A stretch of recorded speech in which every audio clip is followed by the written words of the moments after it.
କାହିଁକି ଆତ୍ମହତ୍ୟା କଲେ ନେପାଳୀ ଛାତ୍ରୀ? ସତରେ କ'ଣ ତାଙ୍କ ପୁରୁଷ ବନ୍ଧୁକ ପାଇଁ କରିଛନ୍ତି ଆତ୍ମହତ୍ୟା? କିଏ ସେ ପୁରୁଷ ବନ୍ଧୁ ଯାହା ପାଇଁ ଆଜି କିଟ୍ କ୍ୟାମ୍ପସ୍ ଉଠୁଛି ଆଉ ପଡ଼ୁଛି? ଏସବୁ ପ୍ରଶ୍ନ ଭିତରେ ଏବେ ଏ ମୁଦ୍ଦା ଓଡ଼ିଶା ଭିତରେ ସୀମିତ ନାହିଁ। ଏ ମୁଦ୍ଦା ଏବେ ଅନ୍ତର୍ଜାତୀୟ ମୁଦ୍ଦା ହୋଇସାରିଛି।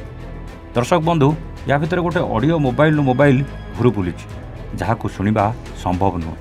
ଆତ୍ମହତ୍ୟା କରିଥିବା ନେପାଳୀ ଛାତ୍ରୀଙ୍କୁ ତାଙ୍କ ପୁରୁଷ ବନ୍ଧୁ ଯେଉଁଭଳି ଭାବରେ ଭାଷା ପ୍ରୟୋଗ କରୁଛନ୍ତି ତାହା ନିଶ୍ଚିତ କଷ୍ଟ ହୋଇଥିବ।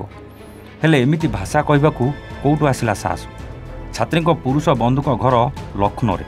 ତାଙ୍କ ବାପା ଜଣେ ବଡ଼ ଲୋକ ବୋଲି ଜଣାପଡ଼ିଛି। ଆଉ ତାଙ୍କ ବାପାଙ୍କ ସହିତ କିଟ୍ର ମାଲିକ ଅଚ୍ୟୁତ ସାମନ୍ତଙ୍କର କୁଆଡ଼େ ବନ୍ଧୁତା ଅଛି ବୋଲି ଜୋରରେ ଚର୍ଚ୍ଚା ଧରିଛି। ସେଥିପାଇଁ ଘଟଣାକୁ ଚାପି ଦେବାକୁ ଉଦ୍ୟମ ହେଉଥିଲା, ଯାହାକୁ ବିରୋଧ କରିଥିଲେ ନେପାଳୀ ଛାତ୍ରଛାତ୍ରୀ। ଆଉ ନ୍ୟାୟ ମାଗିବା ସେମାନଙ୍କ ପାଇଁ ହୋଇଥିଲା କାଳ। କିଏ ମାଗଣା ଖିଆ କହିଲା ତ କିଏ ସିକ୍ୟୁରିଟି ପଠାଇ ମାଡ଼ ମାରିଲା। ଆଉ ଶେଷରେ ମାରି ମାରି କଟକ ଷ୍ଟେସନରେ ଛାଡ଼ି ଦିଆଗଲା।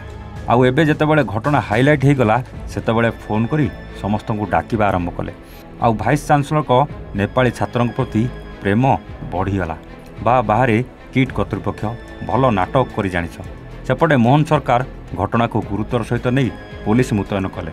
ଅଶାନ୍ତ କିଟ୍ କ୍ୟାମ୍ପସକୁ ନିଜ ଅକ୍ତିଆରକୁ ନେଲେ। ମାଡ଼ ମାରିଥିବା ସିକ୍ୟୁରିଟି ଗାର୍ଡମାନଙ୍କୁ ଗିରଫ ବି କଲେ। ଆତ୍ମହତ୍ୟା କରିଥିବା ଛାତ୍ରୀଙ୍କ ପୁରୁଷ ବନ୍ଧୁକୁ ଗିରଫ କଲେ।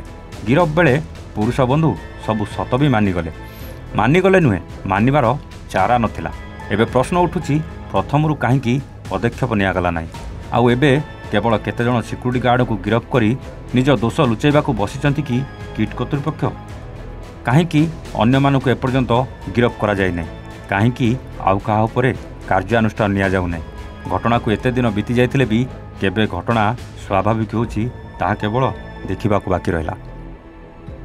Bureau report, A1 Odia.